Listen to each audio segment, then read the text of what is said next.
Welcome back to the Questing Bard, everyone. And for those who are new, welcome. So today I'm going to be talking about quarry letters. You guys are wondering, what are they, right? I mentioned them earlier last week, but I'm sure you're still wondering, what does it entail? What is it really all about? And what is its importance and its significance in submitting? But before we get right into that, I do have a special announcement. So next week, August 2nd, there is going to be a character writing workshop, which I will be participating in. So next week, I'll go into characters, okay, and developing characters for your writing and all that. Originally, I was going to show you manuscript and telling you about the trials and errors and all that stuff he's about manuscript writing. But since there's that special thing coming up, I decided to just change course for next week. Don't worry, manuscripts will be the week after that. So I'm going to have a special video dedicated to that August 2nd workshop. I will go into it a bit more next week. All right. So that is the special announcement, aside from my birthday being tomorrow. Yes, happy birthday to me. Okay, so we're going into quarter letters and submissions. First of all, why do we need quarter letters? We need to submit them to agents, right? They tell us about our work. Okay, and now you guys are wondering, what is an agent and why do I need it? I thought we were going to a publisher. True, we need a publisher, but a publisher will not accept any submissions of a manuscript if it's just coming from you, particularly it's coming from a novel, like you're doing a big fancy novel, like children's novels or thrillers or mysteries or whatever, like the big stuff. If you want to see it on the bookshelf of Barnes Nobles, you want to have an agent. Okay, you need a literary agent. These literary agents also, you need to get their attention, right? And you don't have to pay them or anything. They actually get, I think, 15% of the final revenue of your book, so they profit off of it too. I know. So really, the income of selling a book isn't that much to a writer. You're like, but J.K. Rowling got so much from Harry Potter, right? Yeah, but that's a special case because she did so well. It sold really, really, really well that, it just pretty much covered everything. It doesn't, she managed. But not every author is so lucky. You're not going to get that whole fame and glory or theme parks and having a butterbeer bar and stores. So not everyone is as lucky as her. Of course, there's no harm in trying. So why do we need to send these literary agents, right? These literary agents represent you, and the chances of a publishing company picking up a manuscript from a literary agent who's representing you is like, oh, if you like it, then I must like it. Do you see? They're like, oh, it must be good if you like it. Yeah. So that's kind of how it works. I know it's kind of sad that it has to work that way, but that's just kind of how it is. So first step is to getting the quarry letters and getting accepted by a literary agent. The literary agent has to accept your work, but they can also reject it. And there are numerous reasons why they can reject your work. Okay. They can reject it because for grammatical errors and just styling, you're just not up to par. But also, they just may not really like it. They may feel that this story is just not working for them. Or it could just be you, that you just didn't sell it in the right way. Yes, you have to sell your work. You literally have to sell it. So that's kind of what you have to do. You have to advertise it. So maybe you just didn't do a good job of doing that. And there might be other issues too. They just may not like, oh, feel like your character area wasn't like it wasn't up to par and you probably need some work. But your plot is great. I love the plot. Another person can say, your plot, I really wasn't buying it. It wasn't working for me. But I really liked the character development. You know what? Just work on the plot and you'll be fine. And you submitted the exact same thing. So there you have it. There is sometimes no pleasing them. You just have to do your best and put your best foot forward. So I'm going to show you how my first rejection letter, my first query letter actually. Okay, because that is important. All right.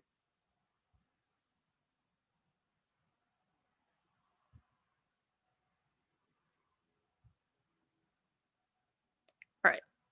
So you guys can see this is my first official query letter. Yes, this is my query letter, the first one I sent.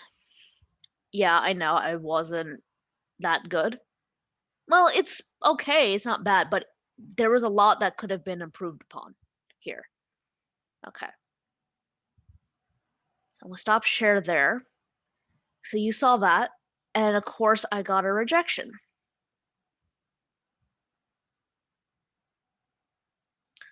All right, so I'm now going to share with you the rejection letter that I received.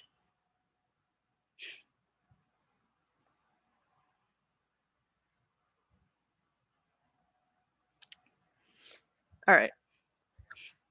So obviously I white out my name. I know you guys already know who I am. Okay. So here it is. Thank you so much for your query. While Rebecca found your concept to be engaging, she doesn't feel your work is quite right for her. Due to a very full client list, she needs to be especially selective about pursuing new projects. Someone else may have an extremely different approach that better fits your needs and is better suited to you and your work. We hope you find the right advocate for your projects. Thank you again for thinking of Rebecca, and we wish you the best of luck in finding representation. There you have it. And of course, that was sent by her assistant. So yes, many literary agents have assistants. Yeah.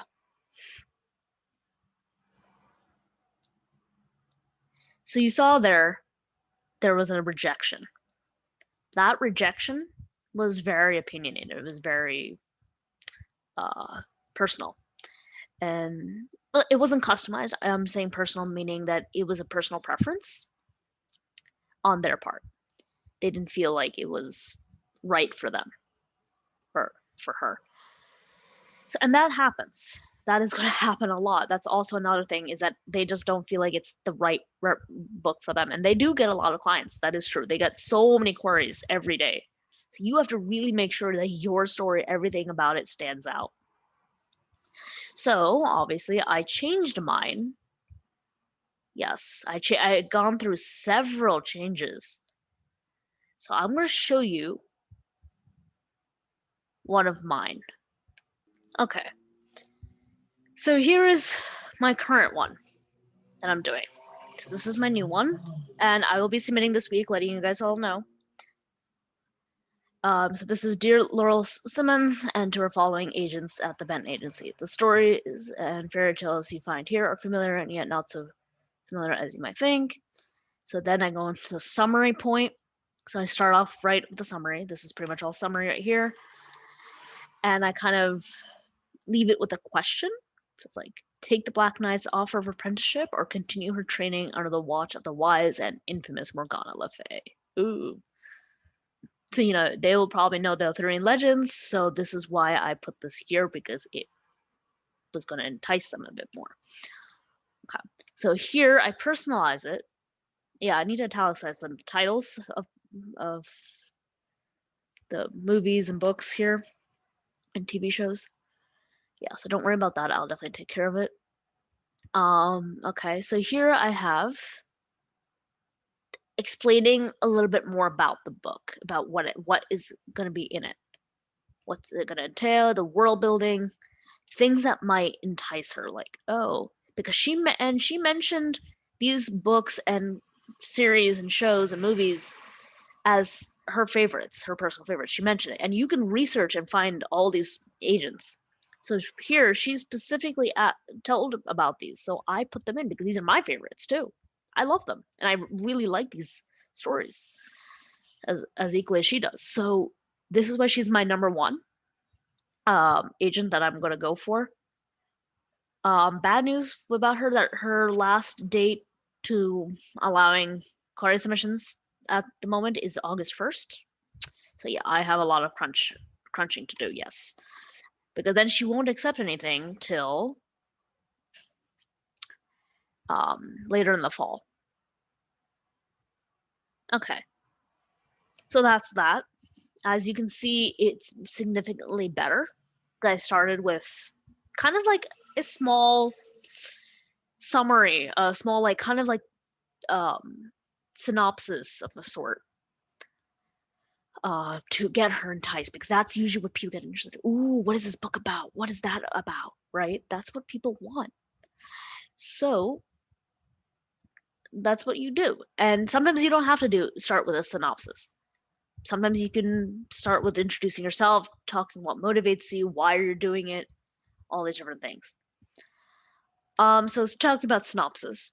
So there are many other requirements. Sometimes they'll require other things, not just a query letter in terms of submission. So what are they? They can mean any number of things. They could usually be the first chapter of your novel, so you need to have that ready. Or it can be a synopsis. So meaning that's kind of like what you find like at the front of your book, like the back, right? Or in the flap. You find the story. You find what the story is about. Because that's what you do when you pick up the book at Barnes Nobles and you're like, oh, but let me see what this is about. Oh, okay, that's interesting.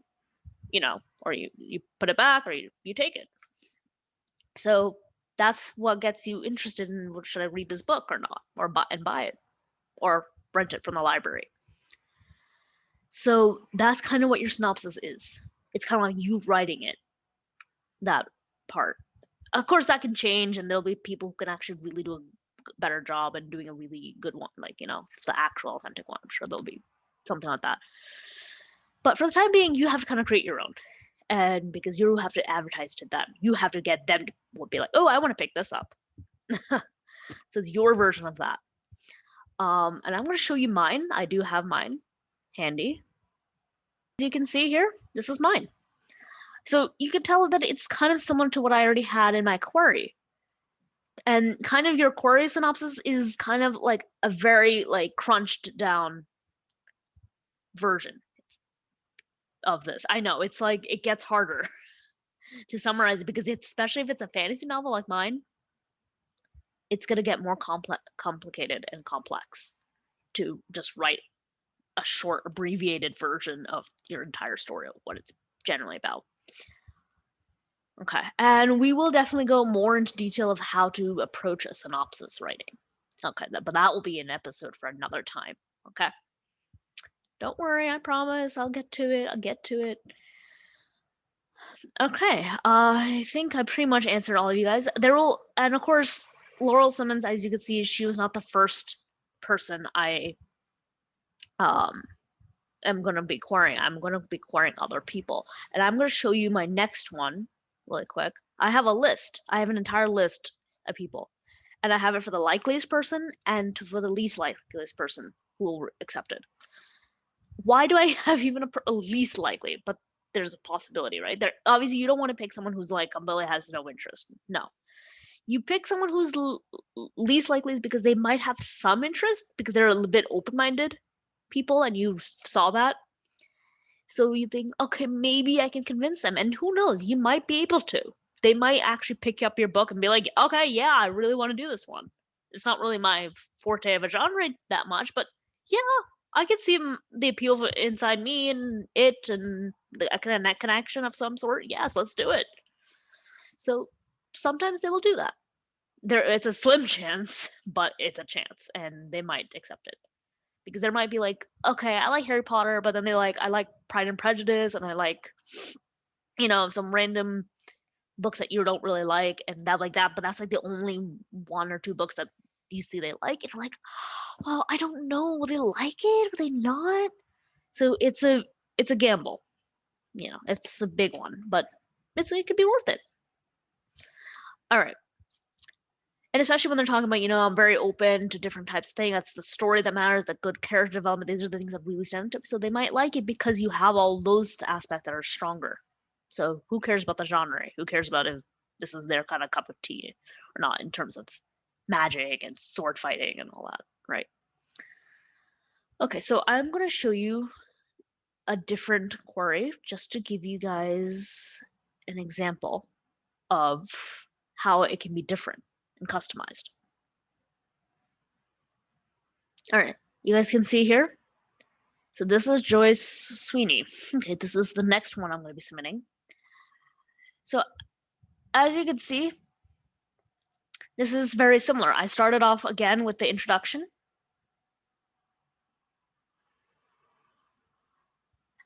And I ended it, but you can see it's slightly different because she has different tastes. You see that? And I did this one a little differently because I tried to appeal to her interests.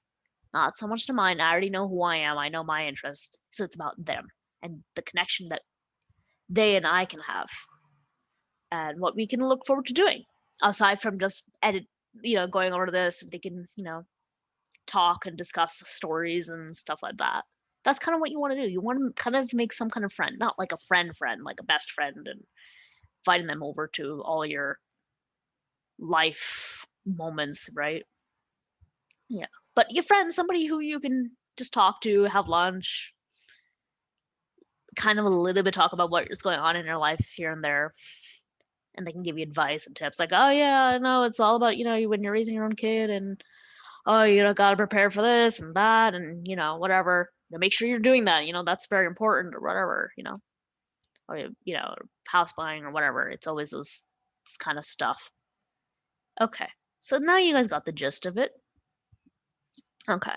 So that's another query letter. So you saw how I customized it. It's the same thing, but I just tweaked here and there to appeal to that specific agent. Laurel Simmons, as you saw, I didn't just address it to her. I just addressed it to her company because she again said, please address it to all of us. We all want to have a chance at looking at it, even though you're coming to me. So that was kind of my way of being like, okay, here. She told me not to just specifically give it to her, to give it to all of them, keeping all of them in mind. So that's what I did. At least for there. I'm not sure how I can add them in better in terms of corporation because I really want her to pick it up rather than. But if somebody else in our company wants to pick it up, that's fine. But it's primarily for her, so it's a little difficult when you're trying to be a bit specific, but at the same time, you try to want to make sure that they're all getting to look at it. Yeah, so that was a bit of a tricky one for me, but that's all I can do. If you guys can think of something better, I'm probably going to submit it on the 29th of July. So I have some time. So if you guys can think of a better idea of how I can go about doing that, that would be great. All right, and I think that's pretty much it for now. I've covered the generals of query letters and submissions and stuff. Yeah. All right. So next week we'll be going into character developments and stuff about characters. I know I promised manuscripts. That will be the week after. All right. And we'll see what we go from there. All right. See you all for now. And see you again next week. Like, share, subscribe, and hit that notification bell for more future videos like this.